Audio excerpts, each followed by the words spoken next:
नमस्कार दोस्तों, डेट है आज की 20 अगस्त 2022 और आपका बहुत बहुत स्वागत है हमारे डेली करंट अफेयर सेशन में।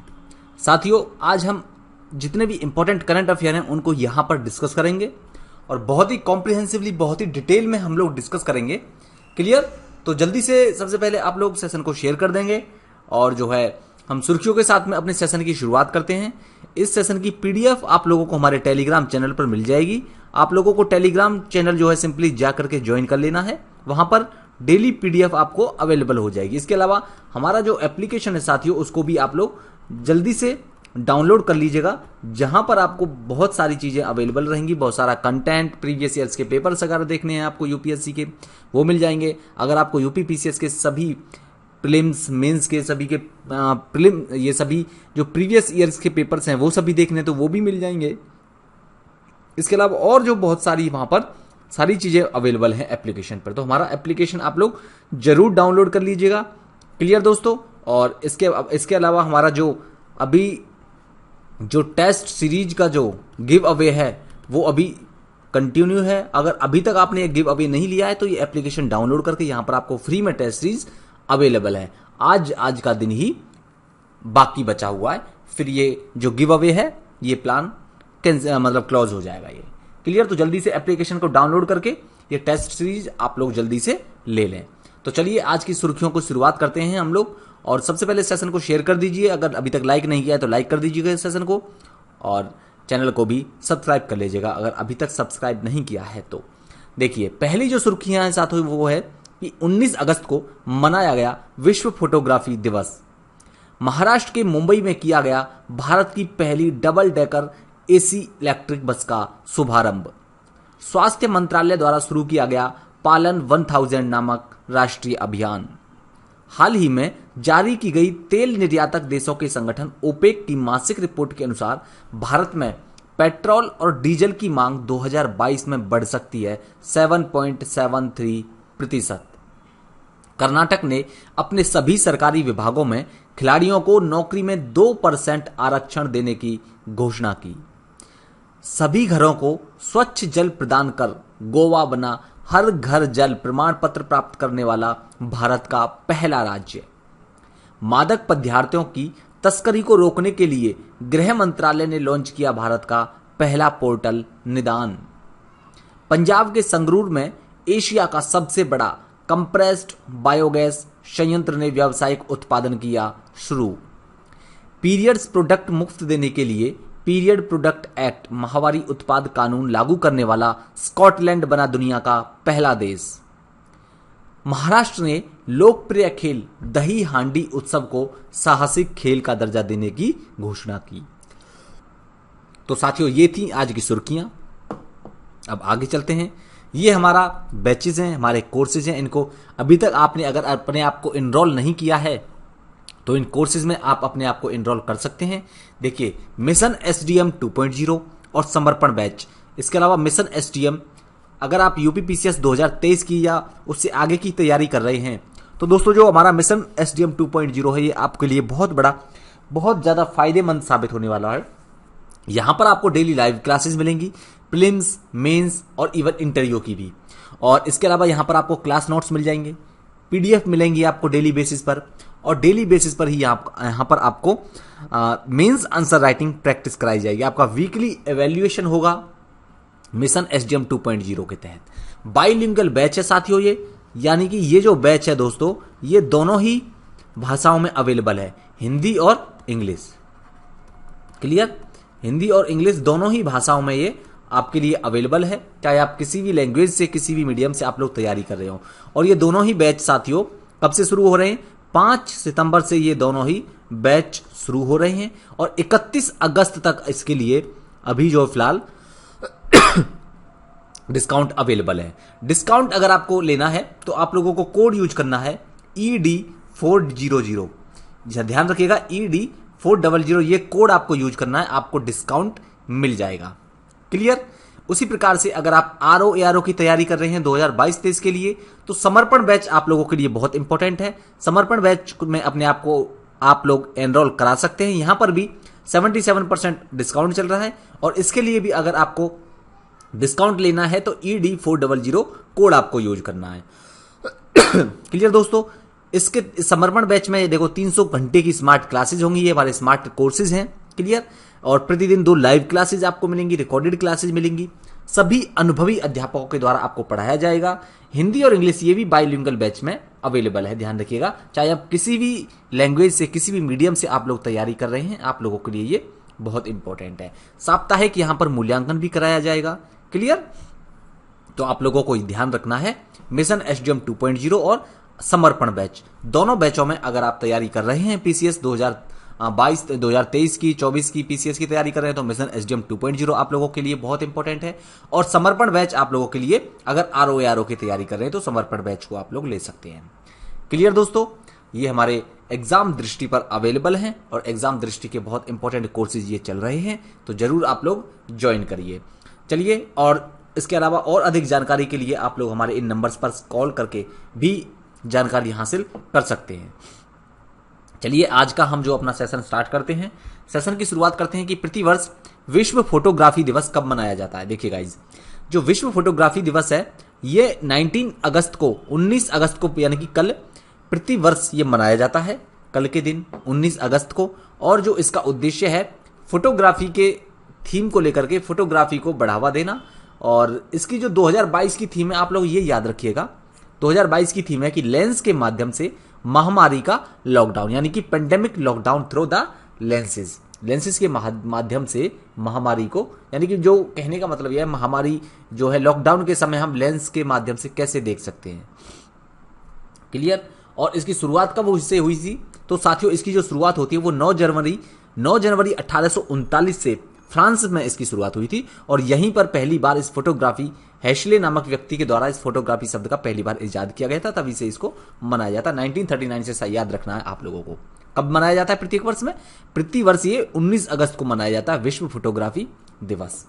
इसके अलावा साथियों 19 अगस्त को एक और दिवस मनाया जाता है, विश्व मानवतावादी दिवस। तो आप लोगों को याद रखना है 19 अगस्त को 2 दिवस मनाए जाते हैं, एक तो विश्व मानवतावादी दिवस और दूसरा विश्व फोटोग्राफी दिवस।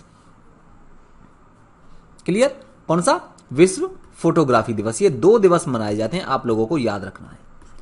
नेक्स्ट 6 अगस्त को हिरोशिमा दिवस मनाया जाता है। ये साथियों जो ये दिवस मैंने यहां पर डाले हैं, ये आपके एग्जाम के पॉइंट ऑफ व्यू से बहुत ज्यादा इंपॉर्टेंट है, आप लोगों को याद रखना है। अगस्त माह के सारे मंथ जो इंपॉर्टेंट डेज है वो मैंने यहां पर आप लोगों के लिए रिवीजन के लिए लेकर आया हूं, तो इनको देखते हैं। 9 अगस्त को नागासाकी दिवस मनाया जाता है। 12 अगस्त को अंतर्राष्ट्रीय युवा दिवस मनाया जाता है और 12 अगस्त को ही विश्व हाथी दिवस के रूप में मनाया जाता है। 15 अगस्त को स्वतंत्रता दिवस, जैसा कि सभी लोग जानते हैं, इसको बताने की आप लोगों को आवश्यकता है नहीं है। 20 अगस्त को सद्भावना दिवस और 29 अगस्त को राष्ट्रीय खेल दिवस के रूप में मनाया जाता है। क्लियर साथियों। तो देखिए ये सभी जो इंपॉर्टेंट डेज थे वो हमने यहां पर डिस्कस किए। और साथियों जल्दी से सेशन को आप लोग शेयर कर देंगे, जल्दी से सेशन को शेयर करेंगे, सेशन को लाइक कर दीजिएगा जल्दी से। चलिए नेक्स्ट जो सवाल है वो है, हाल ही में भारत की पहली double decker AC electric bus का शुभारंभ कहां पर किया गया है।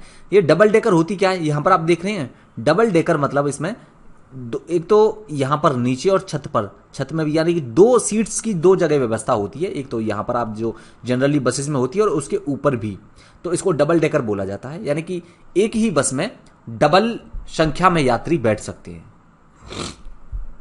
क्लियर। और इलेक्ट्रिक बस है, ध्यान रखिएगा। ये इसलिए भी इंपॉर्टेंट है दोस्तों क्योंकि इतनी बड़ी जो वाहन को इलेक्ट्रिक व्हीकल के तौर पर प्रयोग करना, बस जैसे इतने बड़े व्हीकल को, तो ये अपने आप में ही एक तरह से क्रांति और डबल डेकर है ये, तो इसलिए ये इंपॉर्टेंट है, इसलिए मैंने यहां पर इसको शामिल किया है। सवाल यहां से बन सकता है साथियों, मुंबई में हाल ही में इसको लॉन्च किया गया है, आप लोगों को याद रखना है महाराष्ट्र में मुंबई है ये, यहां पर इसके बारे में डिटेल दी गई है। इसमें 90 पैसेंजर्स बैठने की सुविधा है और इसको बनाया किसके द्वारा है, स्विच मोबिलिटी जो एक कंपनी है उसके द्वारा बनाया गया है। आप लोग इसको यहां पर भी देख सकते हैं, ये देखिए यहां पर जो लिख रहा है स्विच मोबिलिटी, जो स्विच नामक कंपनी है उसके द्वारा इसको बनाया गया है। और ये डबल डेकर की जो पुराने जमाने में बस चलती थी ना वैसी है, लेकिन इसमें जो स्टैंडर्ड्स हैं वो नए स्टैंडर्ड है, सेफ्टी स्टैंडर्ड बिल्कुल नई टेक्नोलॉजी पर आधारित है।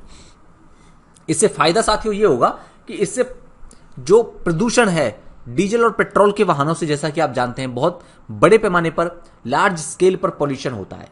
तो और जैसा कि हम जानते भी हैं, कई रिपोर्ट्स में भी ये सामने आया है कि डीजल और पेट्रोल वाहनों से 35% प्रदूषण होता है, यानी टोटल जितना पॉल्यूशन होता है उसका 35% दोस्तों डीजल और पेट्रोल वाहनों से होता है। तो इस 35% जो पॉल्यूशन हो रहा है उसको कम करने में ये बस महत्वपूर्ण भूमिका निभाएंगी अपनी।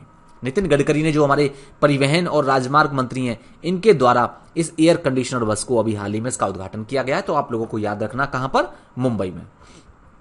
ये महाराष्ट्र का मैप है, यहां पर आप देख सकते हैं ये इंडिया है और इंडिया का स्टेट है महाराष्ट्र। इसकी बाउंड्री किस किस अन्य राज्यों से लगती है, तो देखो यहां पर इसकी बाउंड्री गुजरात से लगती है, इधर मध्य प्रदेश से लगती है, यहां पर छत्तीसगढ़ से लगती है। यहां पर ध्यान रखना, ये पुराना मैप है, इधर यहां ये आता है इस तरह से, तो ये तेलंगाना है और ये आंध्र प्रदेश है। तो यहां पर तेलंगाना से लगती है, ध्यान रखना। आंध्र प्रदेश से महाराष्ट्र की बाउंड्री नहीं लगती है, क्लियर। यहां पर कर्नाटक से इसकी बाउंड्री ये शेयर करता है और इधर गोवा से शेयर करता है। तो इन सभी राज्यों से ये अपनी बाउंड्री शेयर करता है महाराष्ट्र। महाराष्ट्र की कैपिटल मुंबई है, यहां पर देख सकते हैं आप। एकनाथ शिंदे इसके कौन है, इसके जो है सीएम है। और बात करें हम और डिटेल में, महत्वपूर्ण सवाल जो कि आपके एग्जाम के लिए बहुत इंपॉर्टेंट है साथियों, वो है मुंबई किस द्वीप पर स्थित है। तो दोस्तों मुंबई जो है वो सालसेट द्वीप पर स्थित है, ध्यान रखना है आप लोगों को। महाराष्ट्र के प्रमुख लोक नृत्य ये हैं दोस्तों डिंडी, कोली, लावणी, धनगड़ी गाजा और पोवाड़ा। ये आप लोगों को याद रखना है। इसके अलावा जो तमाशा है यहाँ का प्रमुख लोक नाट्य है, आप लोगों को ये भी याद रखना है।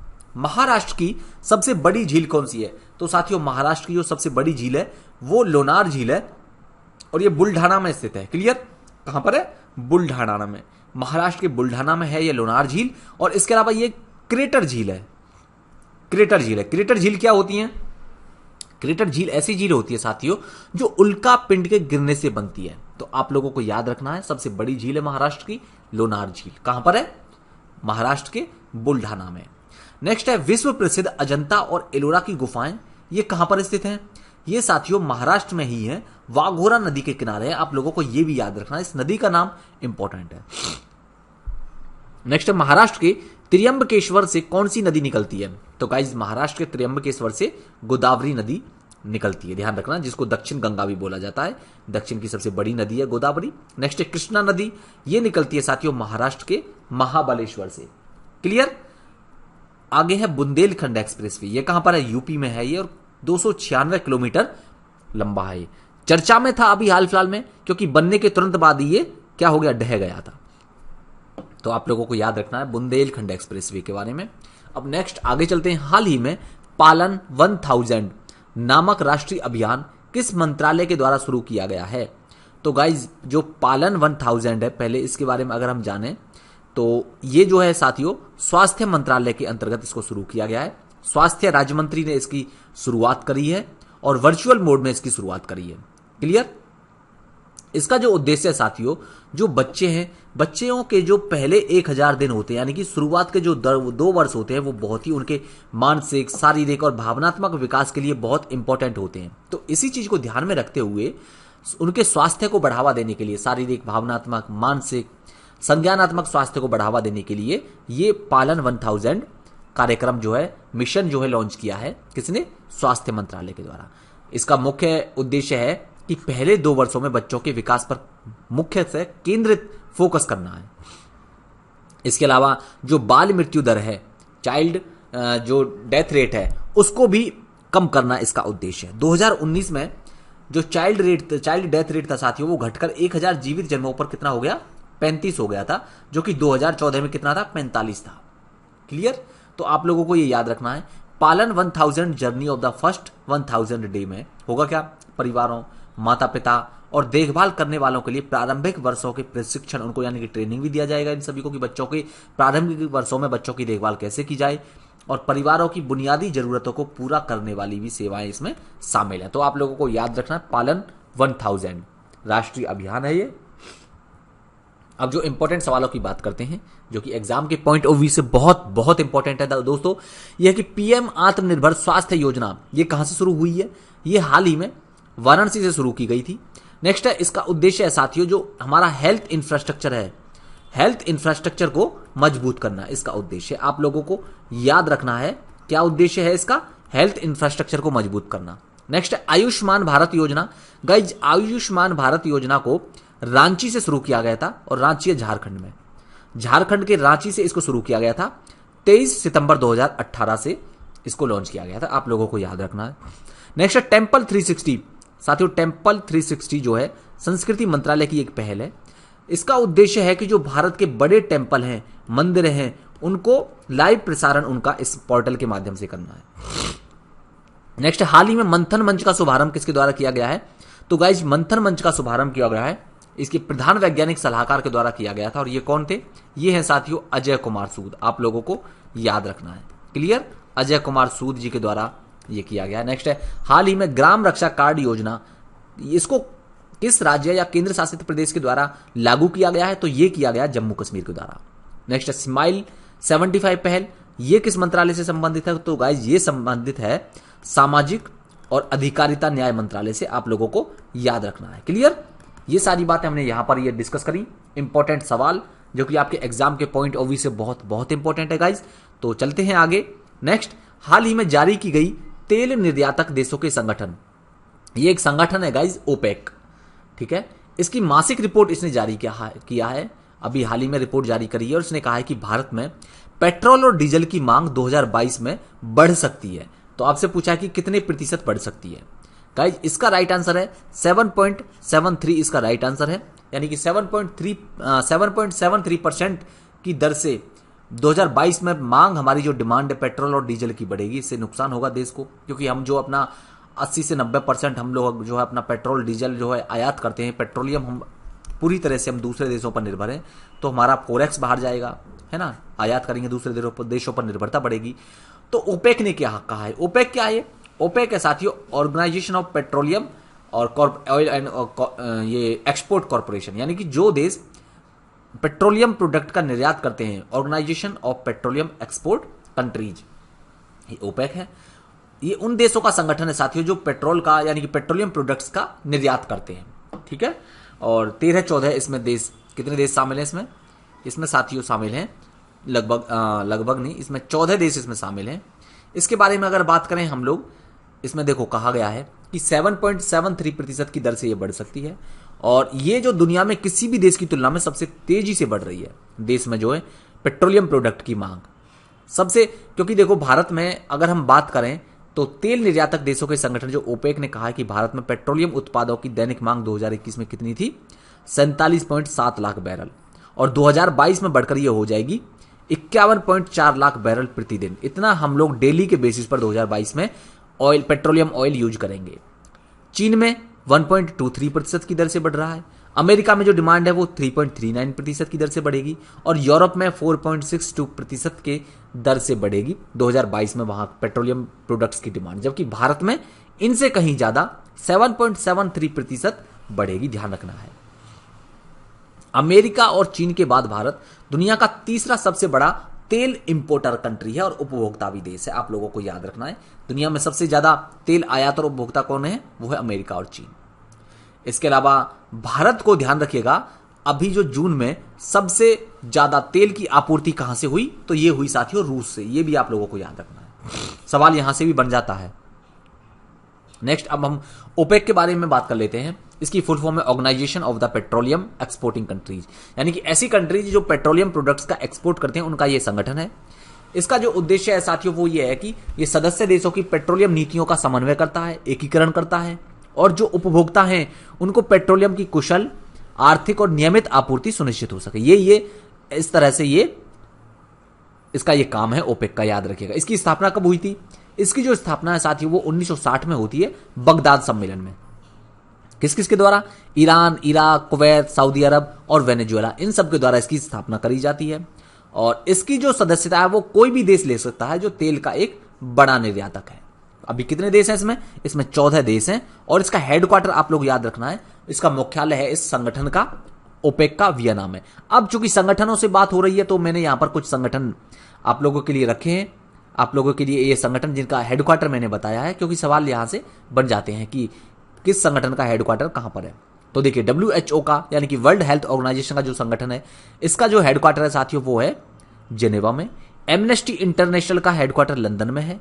एशियाई विकास बैंक, एशियाई यानी कि एशियन डेवलपमेंट बैंक का मुख्यालय मनीला फिलीपींस में है। दक्षिण पूर्वी एशियाई राष्ट्रों का संगठन जो कि आसियान है, आसियान का मुख्यालय जकार्ता में है, इंडोनेशिया में। नाटो का मुख्यालय ब्रुसेल्स में है। इसी के साथ में आप यहीं पर लिख लीजिए यूरोपियन यूनियन का मुख्यालय ये भी ब्रुसेल्स में है, ये आप लोगों को याद रखना है। नेक्स्ट संयुक्त राष्ट्र यानी कि यूएन का मुख्यालय न्यूयॉर्क में है, यूएस के न्यूयॉर्क में। रेड क्रॉस का मुख्यालय जिनेवा में है। और सार्क का हेडक्वार्टर साथियों कहां पर है, ये काठमांडू में है, नेपाल में। नेक्स्ट है विश्व बैंक। विश्व बैंक का जो हेडक्वार्टर है गाइज वो है वॉशिंगटन डीसी में, आप लोगों को याद रखना है। क्लियर, चलते हैं आगे। और नेक्स्ट हम बात करें तो साथियों नेक्स्ट जो हमारा आज का सवाल है वो है कि हाल ही में किस राज्य ने अपने सभी सरकारी विभागों में खिलाड़ियों को नौकरी में 2% आरक्षण देने की घोषणा की है। तो देखिए जो खिलाड़ी हैं यहां पर इस राज्य के, उनको इस राज्य के सभी सरकारी विभागों में कितना आरक्षण दिया जाएगा, 2% आरक्षण दिया जाएगा। इसकी घोषणा करी है साथियों कर्नाटक ने। Right answer D. इसके बारे में बात करें तो इन्होंने कहा यहां पर पहले से ये योजना लागू है साथियों पुलिस और वन विभाग में। पुलिस और वन विभाग में यहां पर खिलाड़ियों को कोटा दिया जाता है, 2% का आरक्षण दिया जाता है। और अब इन्होंने कहा कि अब सभी विभागों में, पहले केवल पुलिस और वन विभाग में था, अब यहां के यानी कि कर्नाटक के सभी विभागों में खिलाड़ियों के लिए जो प्लेयर्स हैं उनको 2% का आरक्षण दिया जाएगा। और ये किसने घोषणा करी है, यहां के जो सीएम है बसवराज बोम्मई, इन्होंने यह घोषणा करी है। इसी के साथ में इन्होंने कर्नाटक सरकार ने अपना राज्य खेल भी घोषित किया है और वो किया है बास्केटबॉल। आप लोगों को याद रखना है, हाल ही में पूछ सकता है कि बास्केटबॉल बॉल जो है किस राज्य का राज्य खेल है, तो ये है कर्नाटक का। कर्नाटक के बारे में बात करें तो इसके गवर्नर है थावरचंद गहलोत, बेंगलुरु इसकी कैपिटल है, बसवराज बोम्मई इसके कौन है, चीफ मिनिस्टर है। जो इंपॉर्टेंट इसके लोक नृत्य हैं साथियों वो हैं यक्षगान नृत्य, डोलू कुनीथा नृत्य, नागमंडला नृत्य, जूडू हेली नृत्य, कृष्ण परिजात नृत्य, भूता आराधना नृत्य, वीरगासे नृत्य और बैलाटा नृत्य, ये सभी इसके डांसेज हैं। जबकि कर्नाटक के कुछ जो हम बात करें लोकप्रिय त्योहारों की तो कंबाला को आप लोग याद रखना है। कंबाला इसका बहुत लोकप्रिय फेस्टिवल है। इसके अलावा हम्पी, गौरी महोत्सव, पट्टडकल और महामस्तकाभिषेक, ये इनके यानी कि कर्नाटक के कुछ इंपॉर्टेंट लोकप्रिय फेस्टिवल है, उत्सव है, जिनका आप लोगों को याद रखना है। अब जो इंपॉर्टेंट सवाल जो कि आपके एग्जाम के पॉइंट ऑफ व्यू से बहुत इंपॉर्टेंट है साथियों वो है हाल ही में केशर ए हिंद को किस राज्य ने अपनी राजकीय तितली घोषित किया है। तो गाइज अरुणाचल प्रदेश ने केशर ए हिंद जो तितली है इसको राजकीय तितली घोषित करा है, आप लोगों को याद रखना है। लद्दाख ने हाल ही में किसे अपना राज्य पशु घोषित किया है, हिमतेंदुआ को। भारत का विरासत पशु क्या है, कौन सा है, हाथी। एलिफेंट जो है भारत का विरासत पशु है, आप लोगों को याद रखना है। क्लियर। नेक्स्ट है डॉल्फिन दिवस। डॉल्फिन दिवस कब मनाया जाता है, तो गाइज ये मनाया जाता है 5 अक्टूबर को। डूरंड कप का आयोजन कहां पर हो रहा है, ये हो रहा है गाइज पश्चिम बंगाल में, मणिपुर में और असम में, तीनों ही स्टेट्स में हो रहा है, आप लोगों को याद रखना है। नेक्स्ट 2021-22 के लिए सर्वश्रेष्ठ फुटबॉलर ये है सुनील छेत्री। क्लियर। सर्वश्रेष्ठ पुरुष फुटबॉलर आप लोगों को याद रखना है कौन है, सुनील छेत्री। जबकि सर्वश्रेष्ठ महिला फुटबॉलर किसको चुना गया है 2021-22 के लिए, ये आप लोग नीचे कमेंट सेक्शन में बताएंगे क्योंकि हमने कई बार इसको डिस्कस किया है। क्लियर। चलते हैं आगे गाइज, ये हमारा कोर्सेज आप लोग जल्दी से इसको एनरोल करा लीजिए अपने आप को, अगर आप तैयारी अपनी बहुत अच्छी करना चाहते हैं यूपीपीएससी 2023 के लिए, यूपी आरओ एआरओ 2022-23 के लिए अगर आप अपने आप को तैयार कर रहे हैं, प्रिपरेशन आप लोग कर रहे हैं और एग्जाम देना चाहते हैं और एग्जाम में सक्सेस होना चाहते हैं, तो एग्जाम दृष्टि पर जो कोर्सेज अवेलेबल हैं, जो बैच चल रहे हैं, उनमें आप लोगों को जरूर एनरोल कराना चाहिए। और मिशन एसडीएम 2.0 बहुत इंपॉर्टेंट है अगर आप पीसीएस की तैयारी कर रहे हैं। यहां पर आपको प्रीलिम्स, मेंस, इंटरव्यू तीनों ही फेजेस की बहुत ही अच्छे से तैयारी कराई जाएगी और आपकी तैयारी को एक अलग लेवल पर ले जाने के लिए, नेक्स्ट लेवल पर ले जाने के लिए ये कोर्सेज आप लोगों के लिए बहुत ही इंपॉर्टेंट है गाइज। यहां पर आपको एक्सपर्ट फैकल्टीज के द्वारा सभी क्लासेज ली जाएंगी, लाइव क्लासेज आपके लिए होंगी और इसके अलावा रिकॉर्डेड क्लासेस भी आपको प्रोवाइड कराई जाएंगी। तो ध्यान रखिएगा, ये इसके लिए अभी जो आप लोगों के लिए 77% ऑफ चल रहा, भारी भरकम ऑफ है। ये ऑफ आपको जो डिस्काउंट है ये मिलेगा अगर आप ED400 कोड यूज करते हैं। क्लियर दोस्तों, अभी तक का सबसे लोएस्ट प्राइस है, ये प्राइस है, लाइफ टाइम डील है, ये once in life time deal, ध्यान रखिएगा। इसके अलावा समर्पण बैच, आरओ की तैयारी कर रहे हैं तो आप लोगों के लिए ये समर्पण बैच बहुत इंपॉर्टेंट है। समर्पण बैच आप लोगों को याद रखिएगा, ये अगर आरओ की तैयारी कर रहे हैं तो समर्पण बैच आप लोगों के लिए बहुत इंपॉर्टेंट है। और सेम मैं वही कहूंगा कि 77% ऑफ के लिए, डिस्काउंट के लिए आप लोगों को कोड यूज करना है ED400। यहां पर आपको 300 घंटे का स्मार्ट कार्यक्रम है, स्मार्ट कोर्सेज हैं ये दोनों। साप्ताहिक मूल्यांकन भी किया जाएगा, PDF, क्लास नोट्स सभी आपको अवेलेबल होंगी।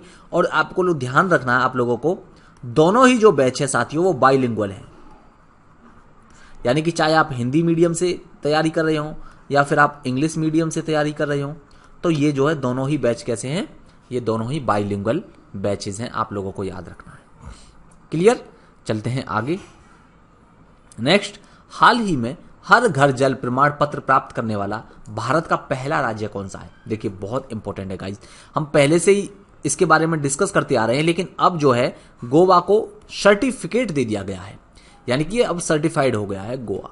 आप लोगों को याद रखना है, अभी तक इसको सर्टिफिकेट नहीं मिला था, तो अब ये पहला राज्य मिल गया सर्टिफाइड हर घर जल। ये जो सर्टिफाइड राज्य, भारत का पहला राज्य है गोवा, आप लोगों को याद रखना है। ये जो जल जीवन मिशन लॉन्च किया गया था साथियों, जल जीवन मिशन कब लॉन्च किया गया था? तो गाइज ये किया गया था 2019 में। 2019 में 15 अगस्त को गाइज जल जीवन मिशन लॉन्च किया गया था, और ये गोवा पहला राज्य बन गया है इसके तहत में। गोवा के यहां पर आप गोवा का मैप देख सकते हैं साथियों, 2 ही डिस्ट्रिक्ट हैं गोवा में, नॉर्थ गोवा और इसके अलावा साउथ गोवा, ये 2 डिस्ट्रिक्ट हैं। इसके अलावा यहां पर इसकी राजधानी है पणजी, कैपिटल है। और इसके सीएम अगर बात करें हम, तो गोवा के जो सीएम है वो है साथियों प्रमोद सावंत, आप लोगों को याद रखना है। प्रमोद सावंत इसके सीएम हैं, और इसकी 2 प्रमुख नदियां हैं, उनका भी हम अभी आगे डिस्कस करेंगे। आप पहले इस चीज को जानिए, गोवा 100% हर घर जल प्रमाणन प्राप्त करने वाला देश का पहला राज्य बन गया है। सरकार के मुताबिक गोवा को हर घर में नल के जरिए स्वच्छ पानी उपलब्ध कराया जा रहा है। कितने गांव हैं यहाँ पर सभी 378 गांवों को हर घर जल घोषित कर दिया गया है, और सभी 2,63,013 ग्रामीण घरों को नल का पानी उपलब्ध कराया जा रहा है। ठीक है, हर घर जल उत्सव कार्यक्रम अभी हाल ही में ये जो आयोजित किया गया था, और वहीं पर प्रधानमंत्री मोदी ने इसको संबोधित किया है। अब अगर बात करें हम आज के जो हमारे इंपॉर्टेंट सवाल हैं हर घर जल, पहले हम इस मिशन के बारे में बात कर लेते हैं गाइस। हर घर जल, ये जल जीवन मिशन क्या है? जल जीवन मिशन की शुरुआत साथियों 15 अगस्त 2019 को होती है लाल किले के प्राचीर से प्रधानमंत्री के द्वारा। इसका मकसद क्या है? इसका जो मकसद है साथियों वो है देश के सभी घरों में पाइपलाइन से साफ पानी पहुंचाना, और इस लक्ष्य को पूरा करने के लिए जो डेडलाइन निश्चित की गई थी वो की गई थी 2024 तक। लेकिन उससे पहले ही अब जो है गोवा पहला राज्य बन गया है। ध्यान रखना है आप लोगों को। जल जीवन मिशन के तहत और क्या कार्यक्रम थे? और ये था कि इसके तहत प्रत्येक गांव में 5 व्यक्तियों को प्रशिक्षित किया जाना था, मेनली महिलाओं को, और उनको फील्ड टेस्ट किट प्रदान करनी थी। उसका उपयोग के लिए ट्रेनिंग देना था, ताकि ये टेस्ट किया जा सके कि जो गांवों में पानी है उसका टेस्ट करना कि क्या वो स्वच्छ है या नहीं है। तो ये इसका एक उद्देश्य ये भी था। अब हम बात करते हैं इंपॉर्टेंट सवालों की, जो कि आपके एग्जाम के लिए बहुत इंपॉर्टेंट हैं। यह है दोस्तों 100% हर घर जल वाला प्रमाणित जिला हाल ही में कौन सा बना है? ध्यान रखना, यह है बुरहानपुर। अगर राज्य की बात करी जाए, सर्टिफाइड राज्य हर घर जल वाला, वो है गोवा। जबकि सर्टिफाइड डिस्ट्रिक्ट की अगर बात करें, हर घर जल वाला सर्टिफाइड डिस्ट्रिक्ट, तो वो है बुरहानपुर। अभी कुछ दिन पहले ही न्यूज में था, हमने डिस्कस भी किया था, आप लोगों को याद होगा। तो ये बुरहानपुर पहला डिस्ट्रिक्ट बन गया है। ध्यान रखिएगा, कहां का है? मध्य प्रदेश का। भारत का पहला रेबीज मुक्त राज्य ये है साथियों गोवा। इसके अलावा समान सिविल संहिता लागू करने वाला पहला राज्य ये भी गोवा है। और समान सिविल संहिता का हमारा जो वर्णन है वो कौन से आर्टिकल में है संविधान के? तो गाइज ये है आर्टिकल 44। आप लोगों को ये याद रखना है। गोवा की प्रमुख नदियां, 2 प्रमुख नदियां हैं गोवा में, एक तो मांडवी और दूसरी जुआरी। नेक्स्ट है, गोवा को किस संविधान संशोधन के तहत भारत में मिलाया गया? तो गाइज ये था 12वां संविधान संशोधन 1962। आप लोगों को याद रखना है। नेक्स्ट है, गोवा को पूर्ण राज्य का दर्जा कब दिया गया? तो ये दिया गया था दोस्तों 1987 में। क्लियर? आप लोगों को याद रखना है। नेक्स्ट है, गोवा मुक्ति दिवस। ये भी इंपॉर्टेंट है, गोवा लिबरेशन डे। ये 19 दिसंबर को मनाया जाता है प्रतिवर्ष। गोवा मुक्ति दिवस क्यों मनाया जाता है? क्योंकि दोस्तों इसी दिन जो पुर्तगाली थे उनको देश से बाहर निकाल दिया था और गोवा को मुक्त कर लिया गया था 19 दिसंबर को 1961 में। तो ध्यान रखिएगा, गोवा मुक्ति दिवस कब मनाया जाता है? 19 दिसंबर को मनाया जाता है। चलिए नेक्स्ट हमारा जो आज का सवाल है वो है, हाल ही में मादक पदार्थों की तस्करी को रोकने के लिए भारत का पहला पोर्टल कौन सा लॉन्च किया गया है? तो गाइज मादक पदार्थ जो हैं, जो ड्रग्स हैं, ठीक है, उनकी तस्करी को रोकने के लिए गृह मंत्रालय के द्वारा एक पोर्टल लॉन्च किया गया है और यह पोर्टल है साथियों निदान पोर्टल। आप लोगों को नाम याद रखना है, निदान पोर्टल इंपॉर्टेंट है ये, और भारत का पहला पोर्टल है साथियों मादक पदार्थों की तस्करी को रोकने के लिए। क्या नाम है इसका? इसका नाम है गाइज निदान। क्लियर? क्या क्या क्या है इसके उद्देश्य वगैरह देखिए। देश में चूंकि मादक पदार्थों की जो बड़े पैमाने पर खपत बढ़ रही है, तस्करी बढ़ रही है बड़े पैमाने पर, तो इसको रोकने के लिए और मादक पदार्थ रोधी कानूनों को लागू करने का जिम्मा ये जो केंद्रीय और राज्य एजेंसी संभालती हैं, इनके द्वारा ही अपनी तरह का पहला पोर्टल लॉन्च किया गया साथियों। ठीक है, इस पोर्टल के जरिए होगा क्या? देखिए, इस पोर्टल के जरिए ये जो एजेंसीज हैं, देश के किसी भी हिस्से से मादक पदार्थों की तस्करी से जुड़े किसी भी अपराधी का, ध्यान रखिए, जो क्रिमिनल्स हैं, जो मादक पदार्थों की तस्करी से जुड़े हुए हैं, जो ड्रग्स की तस्करी करते हैं, उन अपराधियों के, क्रिमिनल्स के इतिहास, उनकी निजी जानकारी, फिंगरप्रिंट्स और अदालती मुकदमों का यहां पर विवरण किया जाएगा, विवरण रखा जाएगा, ताकि ये जो एजेंसीज हैं इनके विवरण को हासिल कर सकें। क्लियर? और जो ये निदान है ना साथियों, निदान या फिर राष्ट्रीय एकीकृत database on arrested narco offenders, ये इसकी फुल फॉर्म है। इसको स्वापक नियंत्रण ब्यूरो एनसीबी के द्वारा विकसित किया गया है। ठीक है, ध्यान रखना है आपको। क्लियर? नार्कोटिक्स इसकी फुल फॉर्म है, स्वापक नियंत्रण ब्यूरो की जो फुल फॉर्म है वो है नार्कोटिक्स कंट्रोल ब्यूरो। नार्कोटिक्स को हिंदी में स्वापक बोला जाता है, नार्कोटिक्स कंट्रोल ब्यूरो एनसीबी, इसके द्वारा ये विकसित किया गया, गृह मंत्रालय के अंतर्गत ये विकसित किया गया, ध्यान रखिएगा। इससे पहले देखिए एक नार्कोटिक्स समन्वय तंत्र भी विकसित किया था, ये पोर्टल भी जारी किया था 30 जुलाई को लॉन्च किया था। किसने? गृह मंत्री अमित शाह ने। तो अब जो है जो निदान है ना साथियों, ये इसी स्वापक समन्वय तंत्र का ही हिस्सा है ये। क्लियर? चलते हैं आगे। ये हमने बात करी निदान के बारे में, पूरी इंफॉर्मेशन, बहुत सारी बातें हमने डिस्कस करी। अब हम अपने कुछ इंपॉर्टेंट जो सवाल हैं उनको हम लोग यहां पर डिस्कस करते हैं। देखिए, ऑपरेशन जो नॉर्कोस है या नार्कोस, किसके द्वारा? ये आरपीएफ के द्वारा हाल ही में इसको चलाया गया था, या नार्कोटिक्स को रोकने के लिए। ठीक है, ध्यान रखिएगा, मादक पदार्थों की तस्करी को रोकने के लिए। इसके अलावा जो ऑपरेशन परिवर्तन है, ये ऑपरेशन परिवर्तन किससे संबंधित है? गाइज ये संबंधित है आंध्र प्रदेश राज्य का है। इसका जो उद्देश्य है वो गांजे की खेती को रोकने के लिए, गांजे की खेती जो की जाती है, गांजे की खेती को रोकने के लिए आंध्र प्रदेश के द्वारा ऑपरेशन परिवर्तन शुरू किया गया था। नेक्स्ट है ऑपरेशन त्रिशूल। ऑपरेशन त्रिशूल साथियों ये नौसेना के द्वारा चलाया गया था, जबकि जो ऑपरेशन आहट है ये आरपीएफ के द्वारा चलाया गया था, आप लोगों को याद रखना है।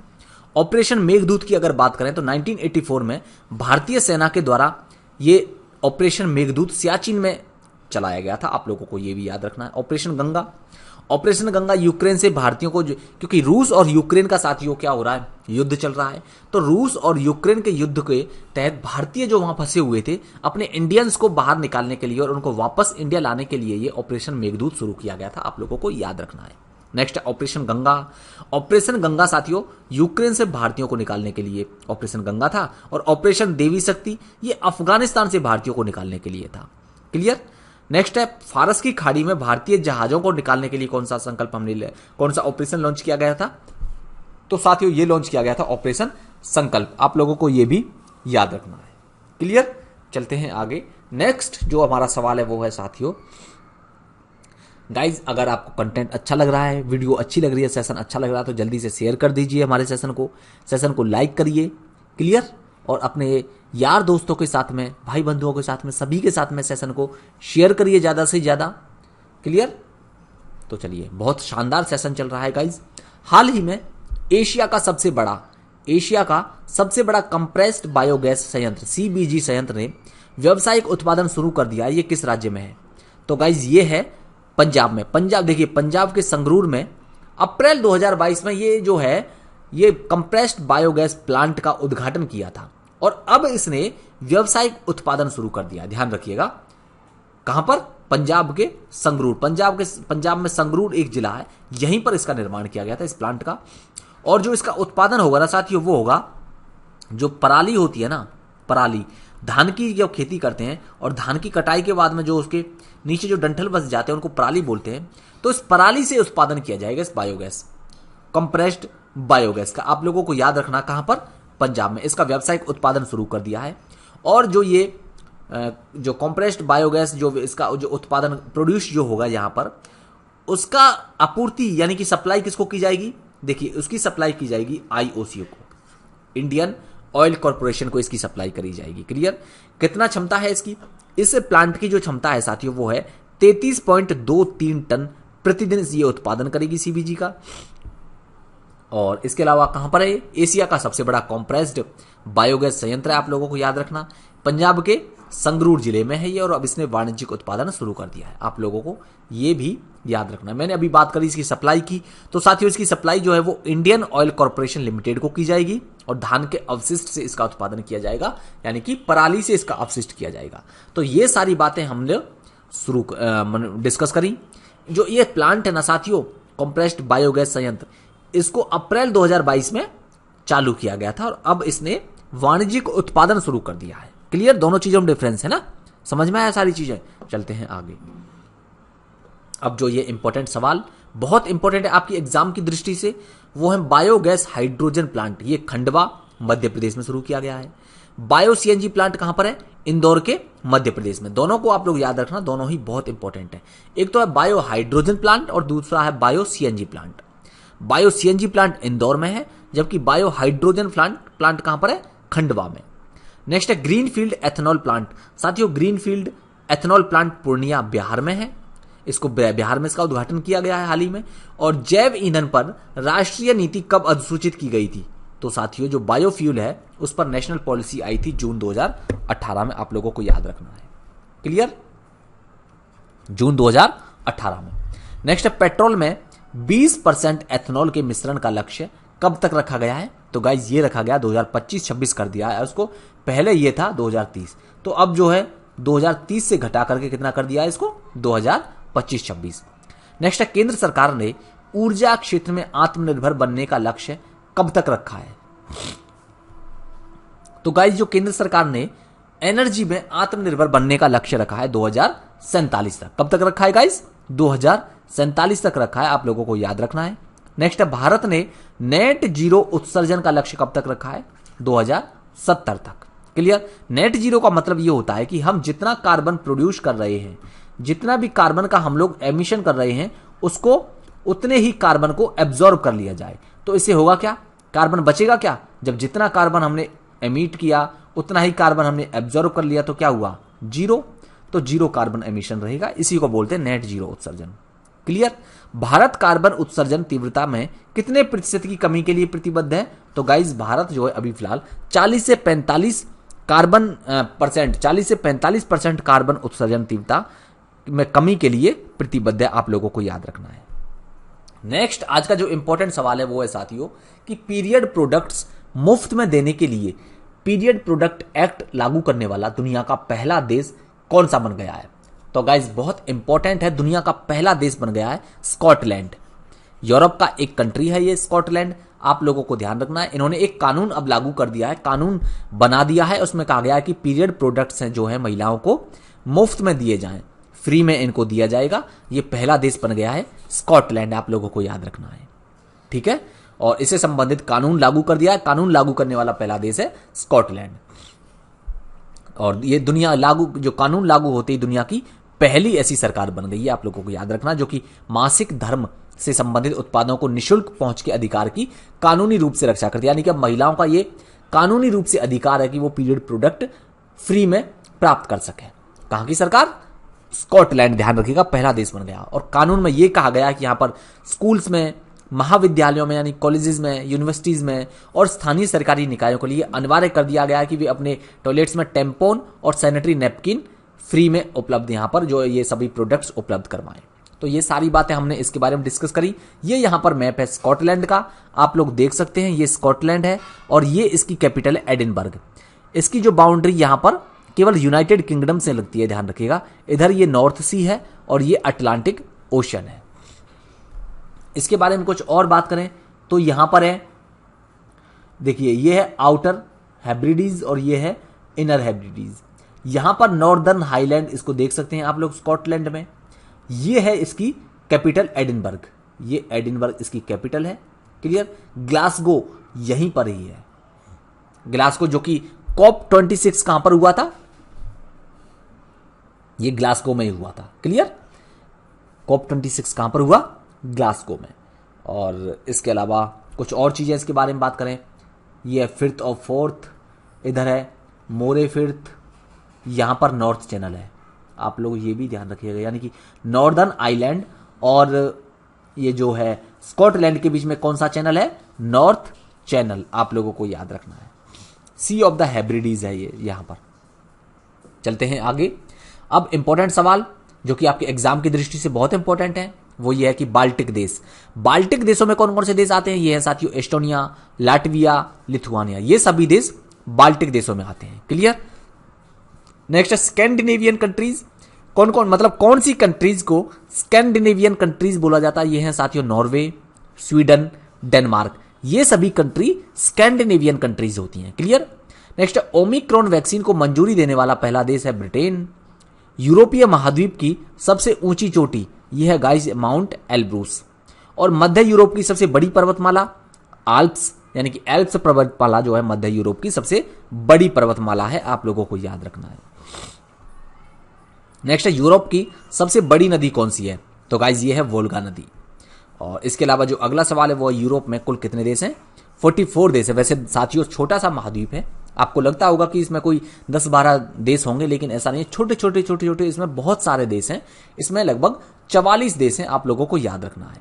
नेक्स्ट सवाल वो है कि हाल ही में किस राज्य ने लोकप्रिय खेल दही हांडी उत्सव को साहसिक खेल का दर्जा देने की घोषणा की है। तो गाइज यहां पर आप देख सकते हैं ये इस तरह का दही हांडी उत्सव, यहां पर बहुत सारे लोग जो हैं इकट्ठा होकर एक बहुत ऊंचाई पर लटकी हुई हांडी को फोड़ते हैं, ठीक है, और ये उत्सव मनाया जाता है महाराष्ट्र में। तो महाराष्ट्र की सरकार ने कहा है कि अब हम इसको एक साहसिक खेल का दर्जा देंगे, क्लियर। और यह है महाराष्ट्र में दही हांडी को साहसिक खेल का दर्जा दिया जाएगा। और जो इसमें भाग लेने वाले जो पार्टिसिपेट होते हैं ना, उनको, जो ये बंदे जो लड़के भाग लेते हैं इसमें दही हांडी उत्सव में, इनको गोविंदा बोला जाता है। और इन गोविंदाओं को क्या होगा, इनको नौकरियों में सरकारी नौकरियां भी दी जाएंगी इसमें भाग लेने वाले। ये कहा है किसने, महाराष्ट्र ने। यहाँ के जो मुख्यमंत्री हैं एकनाथ शिंदे, इन्होंने घोषणा करी है कि लोकप्रिय खेल दही हांडी उत्सव को सरकार ने साहसिक खेल का दर्जा देने का फैसला किया है। ये जो इसमें भाग लेते हैं ये युवक, ये इस खेलकूद कोटे के अंतर्गत सरकारी नौकरियों के लिए भी आवेदन कर सकते हैं। क्लियर सारी बातें, चलते हैं आगे। अब यहां पर कुछ सवाल हैं, कुछ मतलब इंपॉर्टेंट फेस्टिवल्स हैं जो कि आप लोगों के लिए बहुत इंपॉर्टेंट है। वो है हरेला त्योहार, गाइज हरेला त्योहार उत्तराखंड का है। फ्लेमिंगो महोत्सव ये आंध्र प्रदेश में मनाया जाता है। धानु यात्रा महोत्सव ओडिशा में मनाया जाता है। जबकि नुआखाई जो महोत्सव है गाइज ये ओडिशा का है। और बोनालू उत्सव तेलंगाना का है, क्लियर। बथुकम्मा उत्सव ये भी तेलंगाना में सेलिब्रेट किया जाता है। लाई हरोबा त्योहार गाइज ये मणिपुर का है।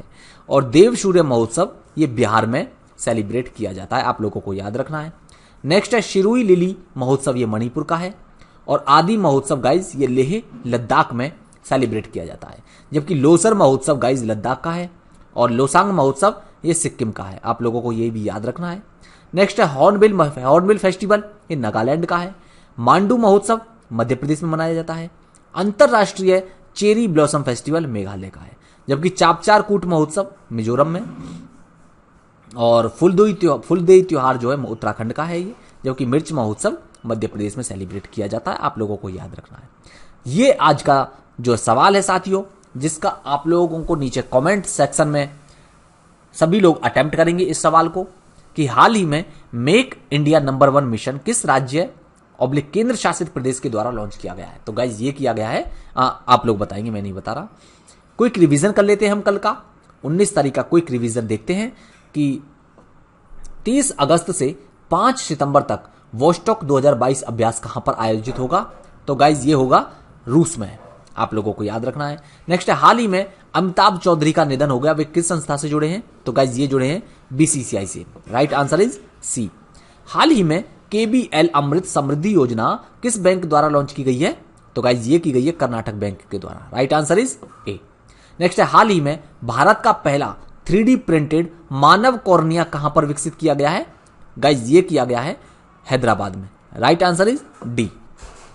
नेक्स्ट है, हाल ही में लंदन में किस स्वतंत्रता सेनानी के घर को ब्लू प्लैक सम्मान से नवाजा गया है?